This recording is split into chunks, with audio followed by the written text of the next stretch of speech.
Hi hello ನಮಸ್ಕಾರ, ನಾನು Leena. Welcome back to Coorg life. ನಾನಿವತ್ತು ಬೆಳಗಿನ ಬ್ರೇಕ್ಫಾಸ್ಟಿಗೆ ಸಿಂಪಲ್ಲಾಗಿ ಬಟಾಣಿ ರೈಸ್ ಮಾಡೋಣ ಅಂದ್ಕೊಂಡಿದ್ದೀನಿ. ತುಂಬ ಸಿಂಪಲ್, ಕಲರ್ಫುಲ್ಲಾಗಿ, ಈಸಿಯಾಗಿ ಮಾಡ್ಕೋಬೋದು. ಇದನ್ನು ಹೇಗೆ ಮಾಡೋದು ಅಂತ ನೋಡೋಣ ಬನ್ನಿ. ಅದಕ್ಕೂ ಮುಂಚೆ ಸಬ್ಸ್ಕ್ರೈಬ್ ಮಾಡದೆ ಯಾರಾದರೂ ವಿಡಿಯೋ ನೋಡ್ತಾ ಇದ್ದರೆ ಪ್ಲೀಸ್ ಸಬ್ಸ್ಕ್ರೈಬ್ ಆಗಿ, ಹಾಗೆ ಸ್ಕಿಪ್ ಮಾಡದೆ ವಿಡಿಯೋವನ್ನು ಕೊನೆಯವರೆಗೆ ನೋಡಿ. ಬಟಾಣಿ ರೈಸ್ ಅಥವಾ ಗ್ರೀನ್ ಪೀಸ್ ರೈಸ್ ಮಾಡೋದಕ್ಕೆ ನಾನಿಲ್ಲಿ ಸ್ಟವ್ ಆನ್ ಮಾಡಿ ಬಾಣಲೆ ಕಾಯೋದಕ್ಕೆ ಇಟ್ಟಿದ್ದೀನಿ. ಬಾಣಲೆ ಕಾದ್ಮೇಲೆ ಇದಕ್ಕೆ 2 ರಿಂದ 3 ಟೇಬಲ್ ಸ್ಪೂನಷ್ಟು ಆಯಿಲ್ ಹಾಕ್ಕೊಳ್ತೀನಿ. ಇಲ್ಲಿ ನೀವು ತುಪ್ಪ ಬೇಕಿದ್ರೆ ಹಾಕ್ಕೊಳ್ಬೋದು. ಎಣ್ಣೆ ಕಾದ್ಮೇಲೆ ಇದಕ್ಕೆ 1 ಟೀ ಸ್ಪೂನಷ್ಟು ಪೆಪ್ಪರ್ ಹಾಕ್ಕೊಳ್ತೀನಿ. ಹಾಗೆ 2 ಚಕ್ಕೆ, 2 ಲವಂಗ, 1 ಏಲಕ್ಕಿಯನ್ನು ಹಾಕ್ಕೊಂಡು 1 ಟೀ ಸ್ಪೂನಷ್ಟು ಜೀರಿಗೆಯನ್ನು ಹಾಕ್ಕೊಳ್ತಾ ಇದ್ದೀನಿ. ಹಾಗೆ ಇದಕ್ಕೆ ಸ್ವಲ್ಪ ಕರಿಬೇವಿನ ಸೊಪ್ಪನ್ನು ಹಾಕ್ಕೊಂಡು 1 ಕಟ್ ಮಾಡಿರುವ ಈರುಳ್ಳಿಯನ್ನು ಹಾಕ್ಕೊಂಡು ಇದರ ಹಸಿ ವಾಸನೆ ಹೋಗುವವರೆಗೆ ಚೆನ್ನಾಗಿ ಫ್ರೈ ಮಾಡ್ಕೊಳ್ತೀನಿ. ಹಾಗೆ ಇದಕ್ಕೆ ಅರ್ಧ ಟೀ ಸ್ಪೂನಷ್ಟು ಶುಂಠಿ ಬೆಳ್ಳುಳ್ಳಿ ಪೇಸ್ಟನ್ನು ಹಾಕ್ಕೊಳ್ತಾ ಇದ್ದೀನಿ. ಶುಂಠಿ ಬೆಳ್ಳುಳ್ಳಿ ಪೇಸ್ಟನ್ನು ಆದಷ್ಟು ಮನೆಯಲ್ಲಿ ಮಾಡಿಕೊಂಡ್ರೆ ಆರೋಗ್ಯಕ್ಕೆ ತುಂಬಾ ಒಳ್ಳೆಯದು.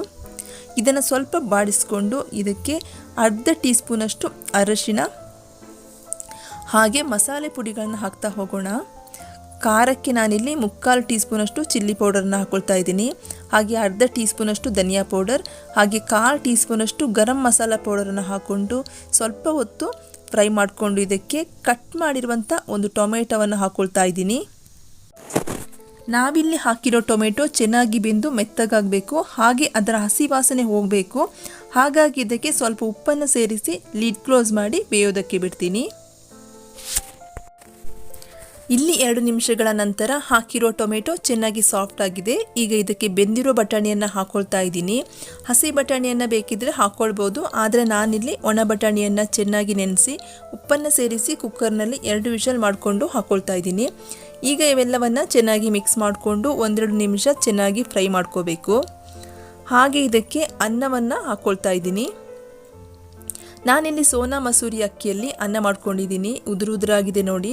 ನಾನಿಲ್ಲಿ ಉಪ್ಪನ್ನು ಸೇರಿಸುವಾಗ ಕಡಿಮೆ ಪ್ರಮಾಣದಲ್ಲಿ ಹಾಕ್ಕೊಳ್ತೀನಿ. ಬಟಾಣಿ ಬೇಯುವಾಗ ಹಾಗೆ ಅನ್ನಕ್ಕೆ ಉಪ್ಪನ್ನು ಇರೋದ್ರಿಂದ ಕಡಿಮೆ ಪ್ರಮಾಣದಲ್ಲಿ ಉಪ್ಪನ್ನು ಹಾಕ್ಕೊಳ್ತೀನಿ. ಕೊನೆಯದಾಗಿ ಇದಕ್ಕೆ 1 ನಿಂಬೆ ರಸವನ್ನು ಹಾಕ್ಕೊಂಡು ಉಪ್ಪು, ಹುಳಿ, ಖಾರ, ಮಸಾಲೆ ಎಲ್ಲವೂ ಹೊಂದಿಕೊಳ್ಳುವ ಹಾಗೆ ಚೆನ್ನಾಗಿ ಮಿಕ್ಸ್ ಮಾಡ್ಕೊಳ್ತೀನಿ. ನೀವಿಲ್ಲಿ ಕೊನೆಯದಾಗಿ ಕೊತ್ತಂಬರಿ ಸೊಪ್ಪನ್ನು ಬೇಕಿದ್ರೆ ಹಾಕ್ಕೊಳ್ಬೋದು. ಇದನ್ನು ಇನ್ಸ್ಟೆಂಟಾಗಿ 10 ರಿಂದ 15 ನಿಮಿಷದಲ್ಲಿ ಮಾಡ್ಕೊಂಡಿದ್ದೀನಿ. ನಾನು ಬೇರೆ ಯಾವುದೇ ತರಕಾರಿಯನ್ನು ಬಳಸದೆ ಕೇವಲ ಬಟಾಣಿ ಹಾಗೆ ಟೊಮೆಟೊ, ಈರುಳ್ಳಿಯನ್ನು ಯೂಸ್ ಮಾಡಿ ಈ ರೈಸ್ ಮಾಡ್ಕೊಂಡಿದ್ದೀನಿ. ಇದನ್ನು ಕ್ವಿಕ್ಕಾಗಿ ಮಕ್ಕಳಿಗೆ ಲಂಚ್ ಬಾಕ್ಸಿಗೆ ಮಾಡ್ಕೋಬೋದು. ಇವತ್ತಿನ ಈ ಬ್ರೇಕ್ಫಾಸ್ಟ್ ರೆಸಿಪಿ ನಿಮಗೆಲ್ಲ ಇಷ್ಟ ಆಯಿತು ಅಂದ್ಕೊಳ್ತೀನಿ. ಇಷ್ಟ ಆದರೆ ಒಂದು ಲೈಕ್ ಮಾಡಿ, ನಿಮ್ಮ ಫ್ಯಾಮಿಲಿ ಫ್ರೆಂಡ್ಸ್ ಜೊತೆ ಶೇರ್ ಮಾಡಿ. ನಾಳೆ ಮತ್ತೊಂದು ರೆಸಿಪಿಯೊಂದಿಗೆ ಮತ್ತೆ ಸಿಗ್ತೀನಿ. ವಿಡಿಯೋ ನೋಡಿದ್ದಕ್ಕಾಗಿ ಎಲ್ಲರಿಗೂ ಧನ್ಯವಾದಗಳು. Thank you for watching.